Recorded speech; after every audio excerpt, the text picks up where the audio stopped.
Assalamualaikum warahmatullahi wabarakatuh. Sebelumnya perkenalkan kami dari kelompok 5 dengan saya sendiri Muhammad Riyaksono bersama ketiga rekan saya. Saya Fadia Aulia Nur Praja. Saya Meliana Bohori. Saya Nilus India Pratiwi.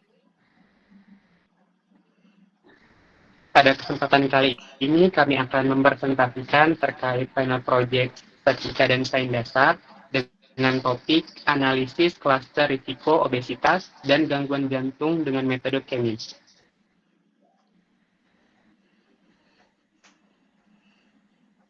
Masuk ke bab pendahuluan.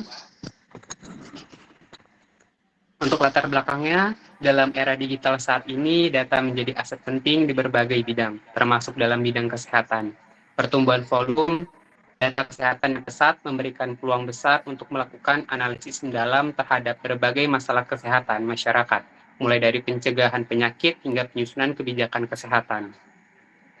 Salah satu pendekatan yang digunakan dalam analisis data kesehatan adalah data mining, yaitu proses untuk menggali pola-pola tersembunyi dari data yang besar dan kompleks. Khususnya metode klasterisasi yang berfungsi untuk mengelompokkan individu atau objek berdasarkan kesamaan karakteristik tanpa menggunakan label data. Metode ini membagi data ke dalam sejumlah klaster berdasarkan kedekatan data terhadap titik pusat atau sentroid yang dihitung secara iteratif.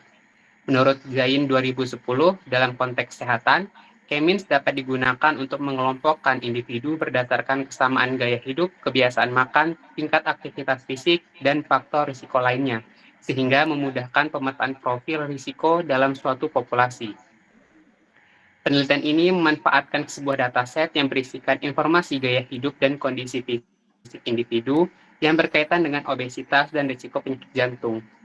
Penelitian sebelumnya oleh Zikrillah et al. 2024 telah menerapkan algoritma K-means untuk segmentasi risiko obesitas dan penyakit jantung, serta menggunakan Davis-Baldwin Index sebagai metode evaluasi clustering.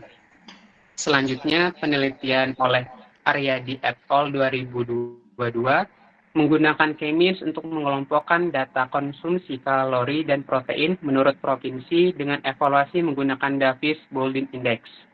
Dari kedua penelitian tersebut, cenderung hanya menggunakan satu jenis metode evaluasi klaster, seperti Davis-Baldwin Index, tanpa menggabungkan satu jenis metode evaluasi klaster, seperti Davis-Baldwin Index cenderung hanya menggunakan satu jenis metode evaluasi klaster, seperti Davis-Baldwin Index atau DBI, tanpa menggabungkan dengan silhouette score, yang dapat memberikan validasi tambahan terhadap kualitas pemisahan klaster. Oleh karena itu, penelitian ini memiliki ruang kontribusi penting dengan mengkaji hubungan obesitas dan penyakit jantung secara simultan, menggunakan evaluasi ganda, yaitu silhouette score dan Davis-Baldwin Index, serta mempertimbangkan kombinasi faktor genetik dan gaya hidup sebagai variabel analisis. Oleh karena itu, tujuan penelitian kali ini, pertama, mengetahui faktor-faktor yang menyebabkan obesitas dan penyakit jantung, seperti riwayat keluarga dan gaya hidup. Dua, menganalisis hubungan antara obesitas dan risiko penyakit jantung dalam satu proses pengelompokan data. Tiga, menilai seberapa baik hasil pengelompokan data menggunakan dua metode pengukuran, yaitu silhouette score dan Davis-Baldwin Index. Dan adapun manfaat yang diharapkan dari penelitian ini, yaitu pertama, menambahkan pengetahuan tentang bagaimana data obesitas dan penyakit jantung bisa dianalisis secara bersamaan untuk menemukan pola tertentu. Yang kedua, menawarkan cara analisis yang lebih lengkap dengan mempertimbangkan berbagai faktor penyebab dan menggunakan dua metode penilaian hasil pengelompokan. Dan yang terakhir yaitu membantu pihak terkait seperti lembaga kesehatan dalam memahami kelompok masyarakat yang berisiko tinggi sehingga bisa membuat program pencegahan yang lebih cepat. Selanjutnya ada tinjauan pustaka. Yang pertama, data mining. Data mining sendiri merupakan proses ekstraksi informasi atau pola yang berguna dari kumpulan data besar dan kompleks. Proses ini melibatkan teknik statistik, pembelajaran mesin, dan algoritma untuk mengidentifikasi pola dan hubungan dalam data yang sebelumnya tidak diketahui. Selanjutnya, pemrosesan data. Tahapan ini mencakup beberapa proses penting, antaranya yaitu pembersihan data atau data cleaning, integrasi data atau data integration, transformasi data, dan reduksi data. Selanjutnya, analisis cluster. Clustering adalah teknik dalam data mining yang digunakan untuk mengelompokkan data ke dalam kelompok atau cluster berdasarkan kesamaan karakteristiknya. Selanjutnya, K-means. K-means adalah algoritma clustering yang bekerja dengan cara menginisialisasi sejumlah sentroid, kemudian mengalokasikan setiap data ke sentroid terdekat dan memperbarui posisi sentroid berdasarkan rata-rata dalam cluster tersebut. Proses ini diulang hingga konvergensi tercapai. Normalisasi data. Normalisasi data adalah proses transformasi data numerik ke dalam skala tertentu agar setiap fitur memiliki kontribusi yang seimbang dalam analisis statistik maupun algoritma pembelajaran mesin. Selanjutnya, sentroid. Sentroid adalah titik pusat dari sebuah cluster dalam algoritma K-means yang dihitung sebagai rata-rata dari semua titik data dalam cluster tersebut. Selanjutnya ada metode elbow. Metode elbow digunakan untuk menentukan jumlah cluster optimal dalam algoritma K-means. Metode ini melibatkan terhadap nilai within cluster sum of square atau WCSS dan mencari titik di mana penurunan WCSS mulai melambat secara signifikan yang membentuk siku atau elbow. Selanjutnya ada Silhouette. Silhouette score merupakan metode evaluasi internal yang digunakan untuk mengukur kualitas klasterisasi dengan menilai konsistensi dan pemisahan antar klaster dengan rumus bagi berikut. Selanjutnya ada Davis-Baldwin Index atau DBI. Kita definisikan sebagai rumus berikut. Baik, selanjutnya adalah metodologi penelitian. Adapun tempat dan waktu penelitian ini dilakukan pada semester genap tahun akademik 2024-2025 bertempat di jurusan Matematika, Fakultas Matematika dan Ilmu Pengetahuan Alam Universitas Lampung. Adapun data penelitian, data yang digunakan merupakan data gender, umur, tinggi badan, berat badan, frekuensi mengkonsumsi makanan berkalori tinggi atau kita singkat sebagai FAVC, merokok, konsumsi air putih atau kita singkat sebagai CH2O. Selanjutnya adalah frekuensi aktivitas fisik atau kita singkat sebagai FAF, dan konsumsi alkohol yang kita singkat sebagai CACL yang diperoleh dari website Kaggle. Adapun data yang digunakan adalah sebagai berikut. Selanjutnya, untuk metode penelitian, dalam penelitian ini akan dilakukan klasterisasi terhadap resiko penyakit jantung dan obesitas. Adapun langkah-langkahnya adalah sebagai berikut. Yang pertama adalah menyiapkan data yang diperlukan dalam penelitian, mengumpulkan dan menentukan data yang relevan sesuai dengan tujuan penelitian, khususnya terkait faktor resiko penyakit jantung. Yang kedua adalah mengimport data ke Python. Memasukkan file data ke dalam lingkungan kerja Python untuk dianalisis menggunakan tools dan library yang tersedia. Lalu yang ketiga adalah menyiapkan library yang dibutuhkan, mengimpor pustaka Python seperti Pandas, NumPy, Matplotlib, dan Sklearn yang diperlukan untuk menganalisis data dan visualisasi. Selanjutnya yang keempat adalah load dataset, membaca dataset ke dalam memori Python untuk mulai dilakukan eksplorasi dan pemrosesan. Adapun yang kelima adalah melakukan processing data, yaitu membersihkan data dari nilai kosong atau missing value, menormalisasi skala fitur dengan min-max scaler, serta mengkonversi data kategorikal menjadi numerik. Yang keenam adalah menentukan jumlah klaster yang digunakan dengan menggunakan metode elbow. Menggunakan grafik elbow untuk menentukan jumlah klaster optimal berdasarkan nilai inersia atau jumlah kuadrat error dalam klaster. Yang ketujuh adalah memilih nilai sentroid awal secara acak. Menentukan posisi awal pusat klaster atau sentroid secara acak sebelum proses klasterisasi dimulai. Lalu yang terakhir adalah melakukan klasterisasi. Maksudnya yang ke-8 adalah melakukan klasterisasi, yaitu mengelompokkan data ke dalam beberapa klaster menggunakan algoritma seperti K-means berdasarkan kemiripan data. Yang ke-9 adalah memvisualisasi data hasil clustering dan menampilkan letak sentroid, yaitu membuat grafik visual untuk menunjukkan distribusi cluster dan posisi pusatnya agar lebih mudah dianalisis. Yang ke-10 adalah menambahkan kolom resiko penyakit jantung sebagai label cluster. Yang ke-11 adalah menampilkan dataset baru setelah klasterisasi, yaitu menyajikan data yang telah dikelompokkan ke dalam cluster, termasuk label resiko untuk masing-masing entry.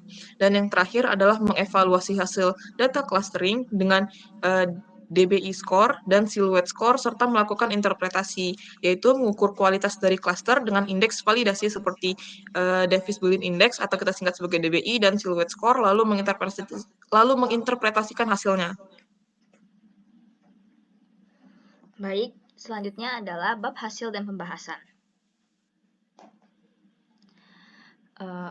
Yang pertama, pada proses data preprocessing, Pada penelitian ini, pre-processing dilakukan melalui 3 tahap utama, yaitu seleksi kolom, encoding pada data kategorikal, dan normalisasi data numerik. Yang pertama, pada seleksi kolom, pada tahap ini dilakukan pemilihan atribut atau fitur yang dianggap paling relevan terhadap risiko obesitas dan gangguan jantung. Pemilihan atribut tersebut didasarkan pada literatur dan pengetahuan medis bahwa gaya hidup, kebiasaan makan, aktivitas fisik, serta kebiasaan buruk seperti merokok dan minum alkohol sangat berpengaruh terhadap risiko obesitas dan penyakit kardiovaskular. Lalu, encoding kolom kategorikal. Sebagai kolom dalam dataset memiliki format kategorikal, yaitu berupa teks seperti gender, FAVC, CAC, smoke, dan CALC. Proses ini dilakukan menggunakan label encoding, di mana setiap kategori diubah menjadi bilangan bulat. Lalu selanjutnya adalah normalisasi data. K-means menggunakan perhitungan jarak Euclidean distance, sehingga fitur dengan skala besar dapat mendominasi hasil clustering. Untuk mengatasi masalah ini, semua fitur dinormalisasi menggunakan metode min-max scaling yang mengubah nilai setiap fitur ke dalam rentang 0-1 berdasarkan rumus sebagai berikut. Lalu selanjutnya adalah kita membangun model K-means. Tahapan meliputi pemilihan jumlah cluster yang optimal, proses pelaksanaan klasterisasi, dan visualisasi hasil cluster. Yang pertama, pada metode elbow atau siku, menunjukkan nilai WCSS terhadap berbagai nilai K. Pada grafik terlihat adanya lekukan atau elbow di titik K sama dengan 3, yang menandakan bahwa penambahan jumlah klaster lebih dari angka tersebut tidak memberikan pengurangan signifikan terhadap WCSS. Oleh karena itu, nilai K sama dengan 3 dianggap optimal secara visual dari metode elbow. Lalu selanjutnya, untuk metode silhouette score, mengukur seberapa mirip suatu objek dengan klasternya sendiri dibandingkan dengan klaster lain. Skor berkisar antara -1 hingga 1, di mana nilai lebih tinggi menunjukkan klasterisasi yang lebih baik. Hasil menunjukkan bahwa skor tertinggi diperoleh oleh K sama dengan 3. Maka K sama dengan 3 dipilih sebagai banyak klaster yang akan dibentuk. Lalu, metode selanjutnya yaitu Davies-Baldwin Index atau DBI. Grafik DBI menunjukkan nilai terendah terhadap pada K sama dengan 3. Karena didukung oleh hasil elbow dan hasil klasterisasi yang lebih tersegmentasi, maka diputuskan untuk menggunakan 3 klaster sebagai jumlah optimal. Tahapan selanjutnya adalah proses clustering, di mana tahap-tahap yang dilakukan adalah yang pertama, standarisasi data. Semua variabel input seperti BMI, tekanan darah, dan fitur lainnya distandarisasi menggunakan metode z-score agar berada pada skala yang sama. Lalu yang kedua adalah inisialisasi centroid. 4 centroid awal dipilih secara acak dari data yang telah distandarisasi. Lalu ada iterasi K-means, di mana algoritma K-means dijalankan dengan yang pertama menetapkan masing-masing data ke klaster terdekat berdasarkan jarak Euclidean ke centroid. Lalu kedua, menghitung ulang posisi centroid berdasarkan rata-rata anggota klaster. Lalu ketiga, mengulangi langkah di atas hingga posisi centroid stabil atau jumlah iterasi maksimum tercapai. Lalu didapatkan hasil akhir. Setelah iterasi selesai, data terbagi ke dalam 3 klaster yang masing-masing mewakili pola risiko obesitas dan gangguan jantung yang berbeda. Model K-means menyimpan informasi penting seperti anggota tiap klaster dan nilai centroid. Lalu visualisasi hasil klaster dapat dilihat pada gambar. Untuk memahami distribusi data dan keterpisahan antar klaster, hasil klasterisasi divisualisasikan dalam ruang 2 dimensi menggunakan Principal Component Analysis atau PCA seperti pada gambar berikut. Setiap titik dalam grafik merepresentasikan individu dengan warna berbeda menunjukkan klaster yang terbentuk. Tanda silang X merah menandakan posisi centroid dari masing-masing klaster. Selanjutnya,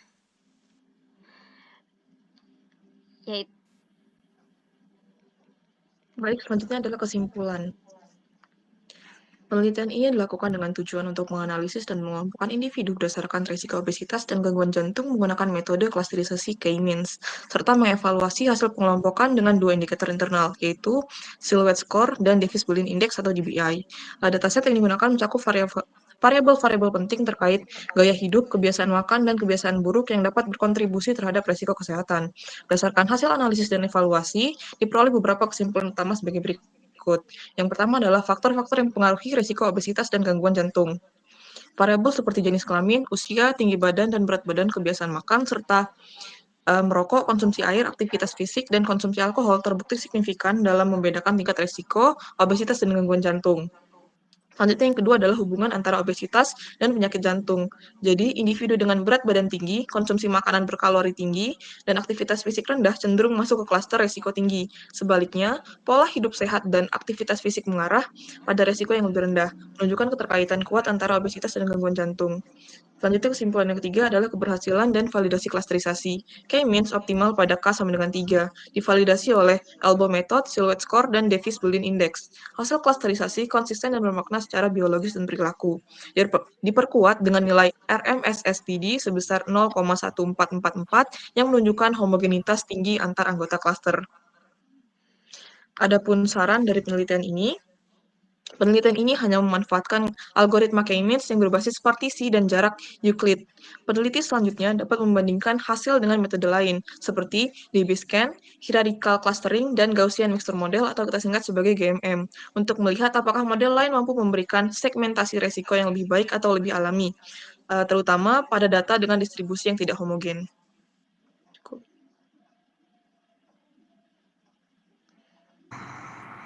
Oke, berikut daftar pustaka yang kami gunakan.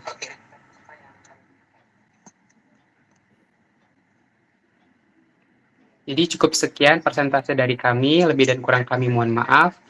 Saya akhiri, wassalamualaikum warahmatullahi wabarakatuh.